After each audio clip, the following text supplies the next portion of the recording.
Dito muna nga tayo mga mare, sa bahay nga natin magluluto ng sinigang na baboy dahil nga maulan nga mga mare.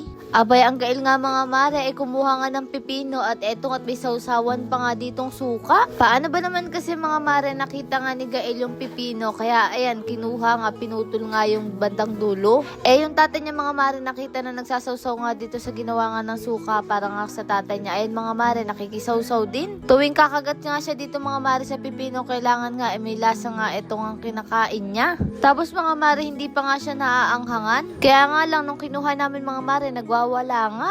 Bale, alas 3 na rin pala mahigit mga mare na makauwi nga ako sa eskwelahan, tas biglang ang umulan. Bala ko pa sana magluto dun mga mare sa kabilang kubo para sa panghapunan. Kaya lang sabi ko, dito na nga lang sa bahay nga natin makapagluto at kukuha na nga lang tayo ng pechay. Kakatuwa talaga mga mare kapag nga ganito na may pananim tayo, kukuha na nga lang tayo mga mare at etong at maulan talaga. Dahil sinigang nga mga mare at maulan ngayon, saktong-sakto nga sa panahon. Kaya naman nga bago kami mga mare kumuha ng pechay, nagpatila muna nga kami dito ng ulan. At ang buntis naman nga, kwento ng kwento dito mga mare. Ang kwento ko lang naman nga dyan kay Rana, napakalikot na nga ng baby sa tiyan ko. Paano ba naman nga galaw ng galaw nga kanina habang nasa eskwelahan ako. Nung tumila na nga mga mare, ayan, kumuha na nga rin dito sila ng pechay. Eto na lang kasi ang ilalagay natin mga mare.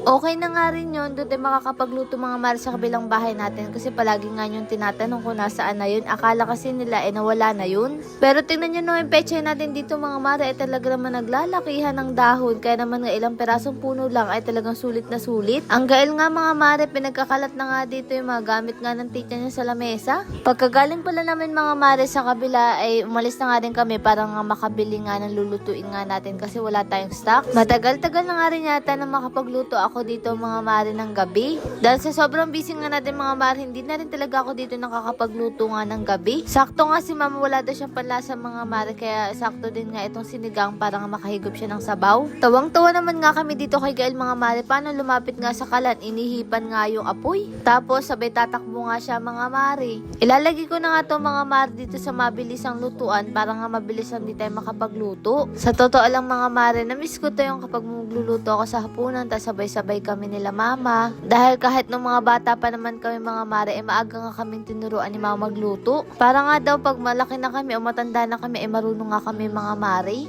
Talaga namang tunay yun mga mare, kapag ang bata bata pa lang naturuan, madadala niya hanggang pagtanda. Etong bata naman nga na to ay walang kabusugan, ayan, kumakain na naman nga dito ng prutas. Pero syempre bilang nanay nakakaprod mga mare, hindi lang mahilig sa gulay, mahilig nga din siya sa prutas. Kaya habang nanonood dito mga mare, kumakain ng papaya. Hindi naman nga siya mga mare maselan, kaya natutuwa nga kami na napalaki nga namin siya ng ganyan. O siya, habang pinagmamasdan ko si Gael dito, okay na rin pala mga mare etong niluluto nga natin, kaya nilagay ko na nga yung mga gulay. Pinagsabay-sabay ko na nga rin mga mare, paano ba naman, napanood ko nga sa balita na mamahal nga daw ulit yung gasol. Sa inyo ba mga mare, mahal na naman ba yung gasol o magkano nga sa inyo ang gasol? Sa bahay kasi mga mare, gasol talaga ang ginagamit natin, doon sa kabila lang nga yung electric. Dahil konti lang pala yung tubig mga mare, nagpakulo na nga lang ako para hindi na nga babalik sa una yung temperature.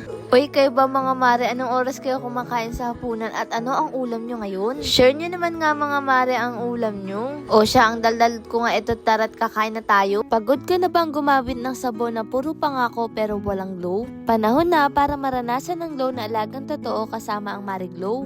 Mga mare, sobrang daming pamamalat niya. Hindi siya dry pamamalat talaga siya diba? Kaya kailangan natin ng lotion. Ayun yung pamamalat niya. Dahil ang Marie Glow ay hindi lang whitening soap, pinagsama-sama natin ang mga powerful ingredients tulad ng glutathione, ceramide, kojic acid, niacinamide at aloe vera. At ang nakakatuwa pa dito, meron siyang micropeeling effect na hindi hard sa balat. Para ito sa mga morena, maputi, oily, dry o acne prone, dahil ang tunay na glow para sa lahat. Ang Marie Glow ay ganda sa alagang totoo. Kapag bibili pala kayo mga mare ng Marie Glow, may kasama na nga siyang mesh net. O siya mga mare, eto nga't inasikaso ko na nga rin agad. Naglagay na ako dito mga mare sa malaking mangkok para dito na lang kukuha ang lahat. Sa totoo lang mga mare, na-miss ko nga tong sabay-sabay kaming kumakain. At magkakasama kami, pero minsan talaga madalas hindi na kami nagkakasabay-sabay. Minsan kasi nauuna na rin kami mga maring kumain dahil nga si Gael maaga nga namin pinapatulog. Kaya ngayon mga mare, masaya ang puso ko na magkakasabay na ulit kaming 5. Hindi na nga lang pala 5, meron na nga makulit dito mga maring si Gael na malakas na nga rin kumain. Paano ba naman kasi mga mare hindi pa nga luto kanina yung sinigang ay talagang gustong gusto ng tikman. Lord, marami pong salamat sa lahat ng blessing syempre sa inyo mga mare. Paano ba yun? Bukas na lang ulit.